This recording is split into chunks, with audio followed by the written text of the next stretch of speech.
एक शिकायत है जो हम सब कभी ना कभी करते हैं। काश दिन में 24 की जगह 48 घंटे होते।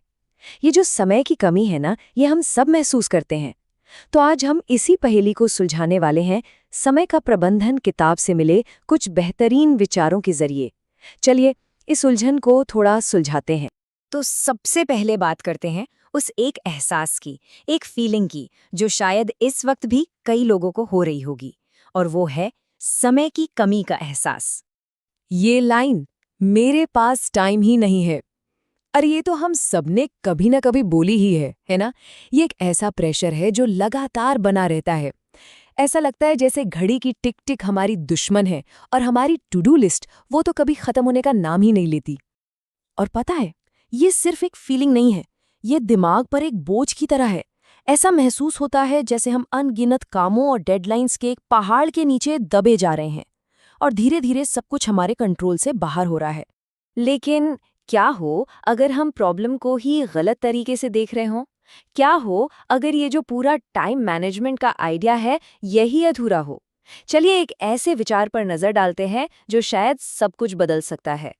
तो ये किताब ना एक बहुत ही बेसिक लेकिन दिमाग हिला देने वाला सवाल पूछती है, क्या टाइम को मैनेज करना सच में पॉसिबल है?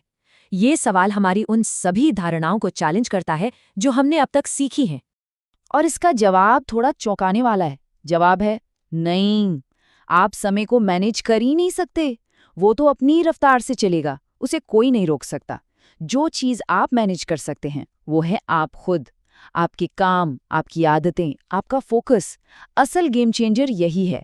देखिए, होता क्या है कि हम में से ज्यादातर लोग पहले 3 T's में ही घूमते रहते हैं, नई नई ट्रिक्स, टिप्स और टूल्स खोजते रहते हैं। लेकिन ये किताब हमें बताती है कि असली पावर, असली ताकत तो चौथे T में है, यानी थॉट, हमारा विचार, हमारी सोच। और इसी को हम अक्सर अनदेखा कर देते हैं।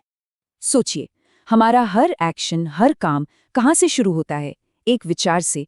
हम अपने बारे में क्या मानते हैं, अपने काम को कैसे देखते हैं, अपने समय के बारे में क्या सोचते हैं, यही सब मिलकर हमारी असलियत बनाता है।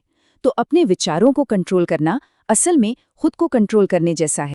तो ठीक है, अब जब ये माइंडसेट क्लियर हो गया है कि मैनेज खुद को करना है, टाइम को नहीं, तो चलिए अब कुछ प्रैक्टिकल दमदार तरीकों पर आते हैं जो इस किताब के एक्सपर्ट्स हमें सिखाते हैं। तो सबसे पहला और शायद सबसे जरूरी टूल है ये समझना कि पहले क्या करना है, मतलब जरूरी और गैर जरूरी में फर्क कैसे करें। यह आइडिया स्टीफन कोवी के मशहूर काम पर आधारित है। समझने वाली बात यह है कि असली लड़ाई हमारे कैलेंडर या टू डू लिस्ट से नहीं है।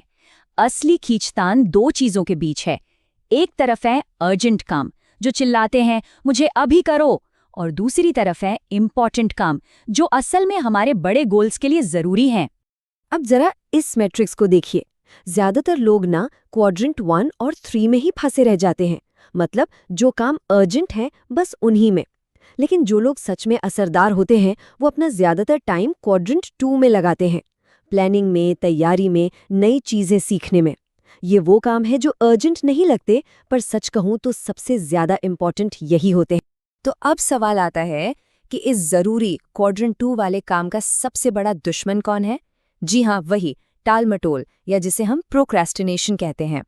तो अब देखते हैं कि जिम रॉन के विचारों से हम इस आदत से कैसे निपट सकते हैं। अक्सर पता है क्या होता है, ये जो टाल-मटोल की आदत है ना, ये परफेक्शनिज्म का चोला पहनकर आती है। हम कहते हैं अरे जब सब कुछ परफेक्ट होगा तब शुरू करेंगे। लेकिन सच तो ये है कि ये अक्सर फेल होने के डर से बचने का एक बहाना होता है।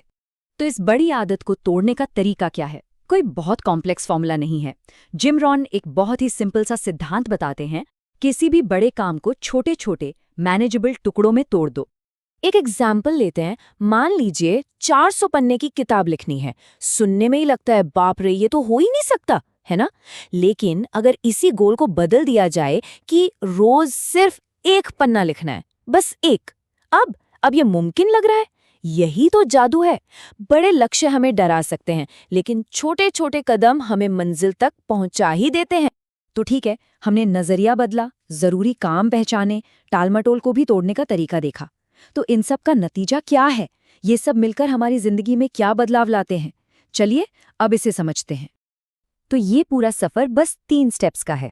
पहला, माइंडसेट बदलिए। आप टाइम नहीं खुद को मैनेज करते हैं। दूसरा, सही टूल इस्तेमाल कीजिए, अर्जेंट से ज़्यादा इम्पोर्टेंट को तवज्जो दीजिए। और तीसरा, लगातार एक्शन लीजिए, बड़े कामों को छोटे हिस्सों में बांटकर। ये कोई रॉकेट साइंस नहीं है, ये बस अपनी जिंदगी का कंट्रोल वापस अपने हाथों में लेने का एक सीधा साधा रास्ता है। और एक बात याद रखना बहुत जरूरी है, इन सभी चीजों का मकसद सिर्फ ज्यादा काम खत्म करना नहीं है या सिर्फ प्रोडक्टिव बनना नहीं है। असली मकसद है अपनी जिंदगी का मास्टर बनना, अपने शर्तों पर जीना। और आखिर में एलन लेकिन की एक लाइन इस पूरी बात का निचोड़ है।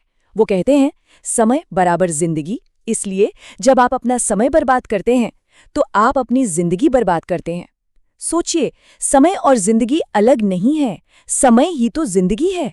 तो जब हम अपना समय मैनेज करना सीख जाते हैं तो असल में हम अपनी जिंदगी को जीना सीख जाते हैं।